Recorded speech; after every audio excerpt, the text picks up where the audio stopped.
Hello guys, দেখুন আজ চলে এসেছি এক জন্মদিন অনুষ্ঠানে। ভাইপোর জন্মদিন ছিল, সেইখানে চলে এসেছি। তো এখানে এসে দেখি বেলুন দিয়ে গেটটা সুন্দরভাবে সাজানো ছিল। তো এবার একে একে উপরে উঠলাম, উঠে দেখি বারান্দাতেও ভালো করে বেলুন দিয়ে সাজানো আছে। আর এই যে এবার ভাইপো দাঁড়িয়ে গেছে, এখানে শুরু হয়ে গেছে প্রথমে আশীর্বাদ চলছে। আর এদিকে দেখুন মানে খাবারের প্লেটগুলো এত সুন্দর করে সাজিয়েছে, খুব সুন্দর দেখা যাচ্ছিল।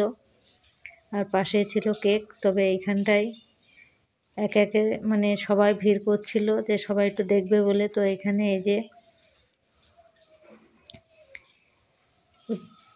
দাদু আশীর্বাদ করলো, দেখুন গিফট দিল, সেটা নিয়ে আবার ক্যামেরার দিকে তাকিয়ে একটু সব ছবি তুললো। তো অনেক লোকেরই ভিড় হয়ে গেছিল বারান্দাতে।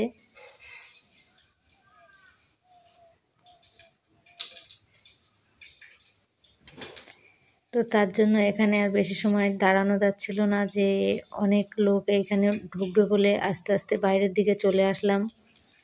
তো বাইরের দিকে এসে দেখি মানে এইদিকে সবাই খেতে বসে গেছে, আর পাশেও কিছু লোক বসে আছে।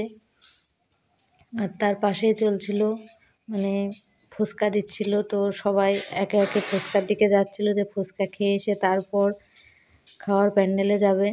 তো যাই হোক সবাই এদিকে ঘোরাঘুরি করছিল যে একটা চপ্পট উঠলে আর সবাই বসবে।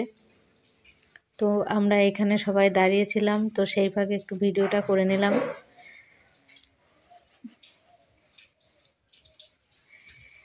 তো এদিকে দেখুন অনেক লোকেরই ভিড় ছিল, যেহেতু জায়গাটা একটু কম তার জন্য একটু সমস্যা হচ্ছিল। তো যাই হোক তারপর খাওয়া দাওয়া করে সবাই মিলে বাড়ি চলে আসলাম।